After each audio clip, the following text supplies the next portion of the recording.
안녕하십니까, 조이쌤의 공부톡톡입니다. 조이쌤의 공부 톡톡. 요즘 1학기 기말고사가 한창인데요. 네, 지금 이제 6월 23일인데 저도 이제 기말고사 때문에 6월 한 달 막 자료 만드느라 정신이 없었어요. 학원을 보내시는 학부모님들과 학생분들 막 상담을 해보면 가끔 이럴 때가 있어요. 학교의 내신을 잘 모르시는구나. 내신이 뭔지 잘 모르시는구나 할 때가 좀 있거든요. 그래서 오늘 제가 이제 20년 아닙니까? 20년 동안 내신을 준비해온 사교육장의 입장에서 오늘의 조이쌤의 공부톡톡은 학교 내신에 대한 오해들 파트 1.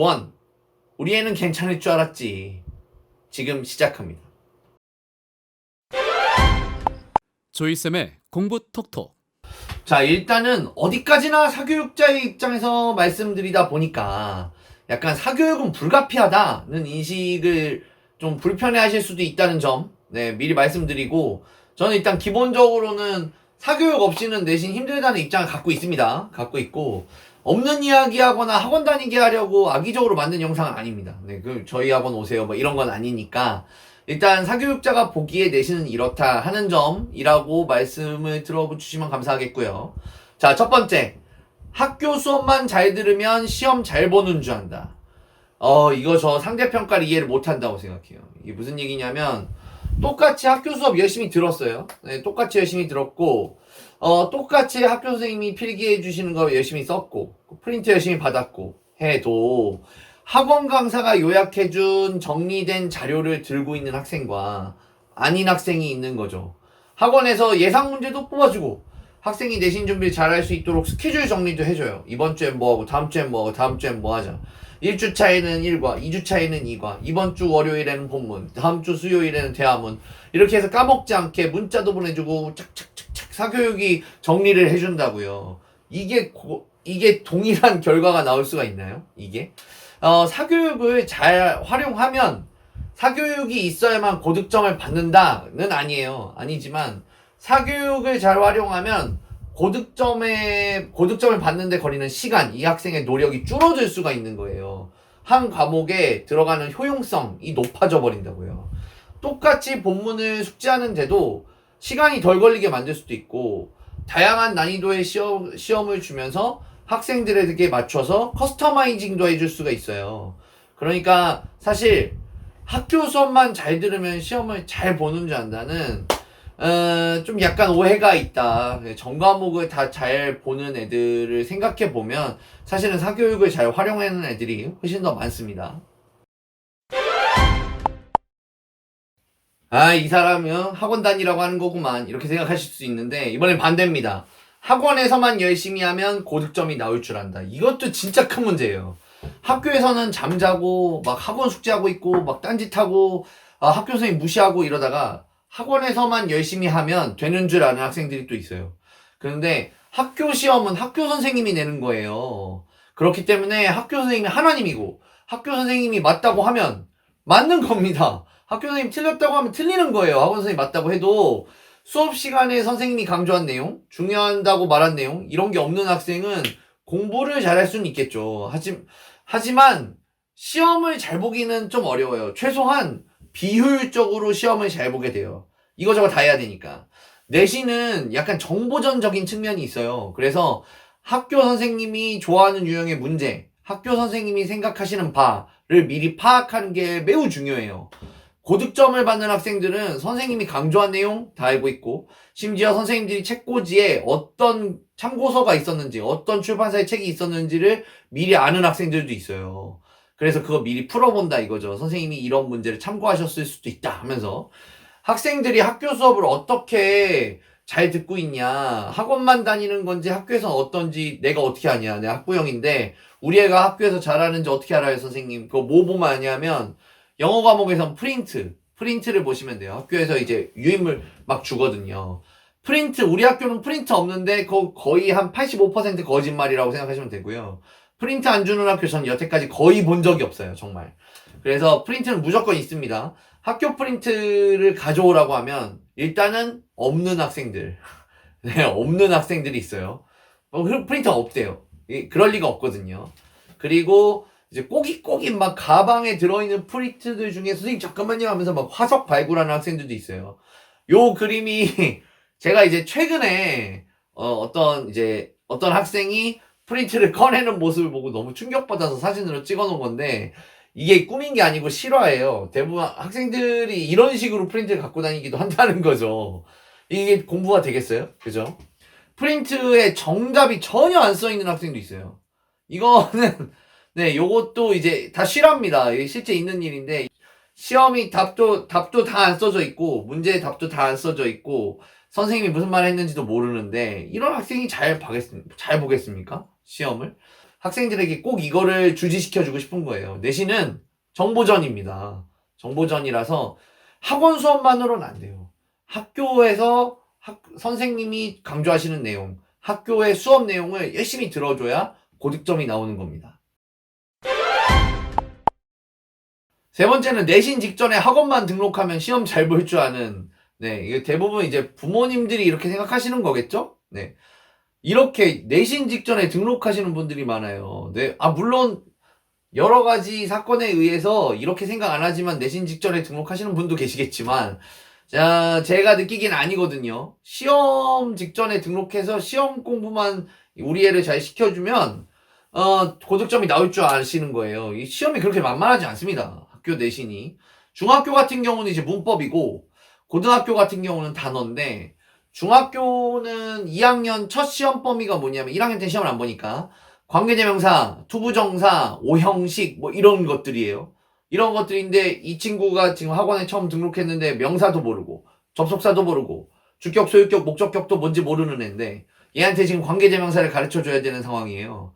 이게 되겠어요? 얘가 고득점을 받을 수가 없죠. 얘 계속 한숨 쉬어요. 저도 한숨 쉬고. 그러니까 이런 식으로 되지 않는다. 내신 직전에 학원 등록했다고 문법 문제, 서술형 문제 다 맞추고 쉽지 않습니다. 그렇게 되지 않아요. 그 고등학생의 경우는 더 그래요. 아무리 학교에서 주는 시험 범위, 뭐 본문 이런 달달달달달 외워도 동의어로 단어를 다 선생님 바꿔주시고 패러프레이즈 해버리면 동일한 문장으로 바꾸는 거. 문법 좀 바꾸고 이러면은 기본적으로 단어나 문법적인 기반이 없는 친구들은 틀릴 수밖에 없어요. 단기간엔 절대 극복이 안 돼요. 특히 단어의 부족은 단기간에 극복되는 게 아닙니다. 조금 이따 한 번 더 설명드릴 건데 단어는 순차적으로 시기를 두고 쌓이는 거지 단기간에 몇백 개 외운다고 그 몇백 개 다 잘 있게 되는 게 아니에요. 아시잖아요. 까먹는 거란 말이에요. 그래서 외우고 까먹고를 오래 반복한 친구들이 단어를 폭넓게 갖고 있는 거지 시험 기간에 한 번에 1000개, 10,000개 이게 될 리가 없어요. 이게 그런 친구들이 단어를 잘 아는 건 아니고 그렇게 1000개, 10,000개 외웠는데 안 나오면 땡입니다. 내신 때. 네, 이번 거는 이제 고등학교 1학년 학생들이 주로 이제 해당되는 말인데 고등학교 때부터만 열심히 하면 좋은 대학 갈 줄 안다 하는 오해가 있으세요. 네, 요거 이게 내신에서 일단은, 그래서 고등학교 1학년 때 처음으로 학원에 오시는 분들이 계시더라고요. 근데, 내신은 고등학교 1학년부터 합산이 되는 거예요. 이 친구가 기반이 없는 걸 인정하세요, 이런 분들은. 그럼 고등학교 1학년 때 7등급 받아버리면 이제 어떡해요? 2학년 때 전교 1등 해도 4등급 되잖아요. 4등급이면 수도권 힘든데.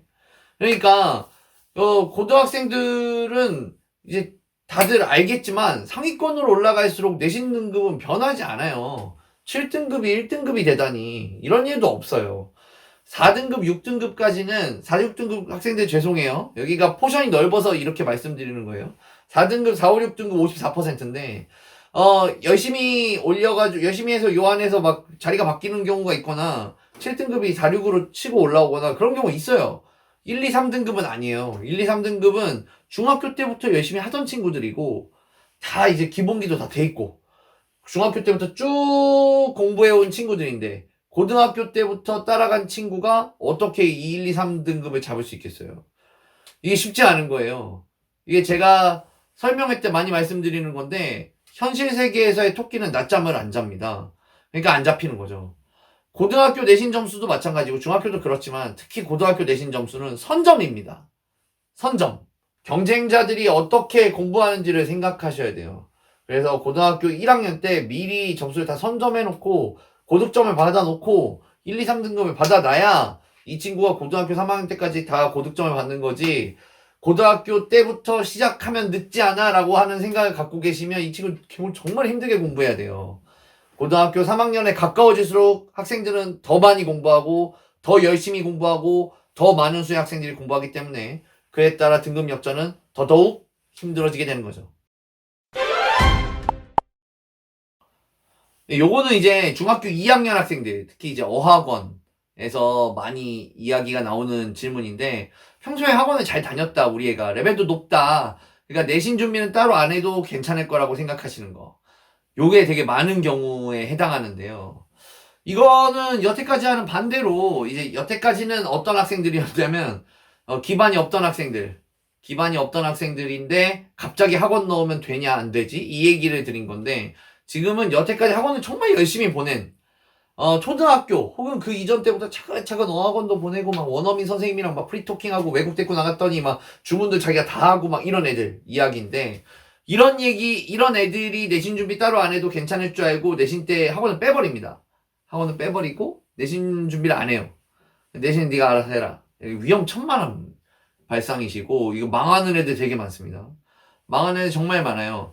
말을 잘하고 글을 잘 쓰고 문제를 잘 푸는 것과 그 학교의 내신 평가 요소가 굉장히 다른 경우가 많아요. 내신은 암기하고 문법을 위주로 시험을 보기 때문에 어학 능력이 아무리 좋아도 망할 수 있는 거예요. 그러니까 제가 이제 예전에 근무하던 학원이 이런 경우가 되게 많았는데 학원에서는 레벨은 최상위권 레벨이에요. 학교 내신 되게 우습게 보고 학원 쉬면서 혼자 하더니 60점, 70점 받는 거예요. 충격받아가지고 이제 내신만 전문적으로 하는 학원으로 막 옮겨가는 거죠.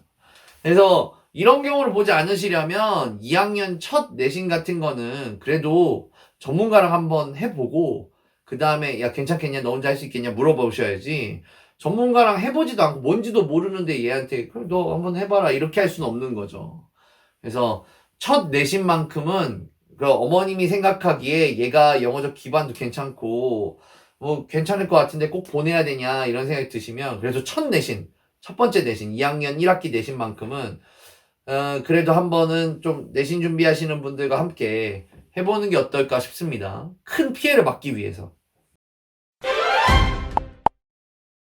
근데 결론은 이제 사실 학생들에게는 내 주변에 이런 애들이 있어 하는 공감을 좀 샀으면 좋겠고 부모님들에게는 와 진짜 이렇다고? 몰랐네 하는 정보와 교육을 위해 만들었는데요. 이제 경쟁이라는 것이 예전 시대와 이제 부모님들이 살던 시대와는 너무 다르고 현재 시스템에서 많은 부분을 차지하는 내신에 대해서 좀 조금이나마 이해할 수 있는 시간이 되셨으면 좋겠습니다. 또 이제 사교육자의 시선이다 보니까 대부분 이제 학원과 관련돼 있는 얘기를 제가 많이 말씀드렸잖아요. 사교육은 불가피하다는 인식이 좀 불편하셨던 분들 계셨으면 다시 한번 사과드리겠습니다. 지금까지 조이쌤의 공부톡톡이었습니다. 좋아요와 구독 땡큐 땡큐.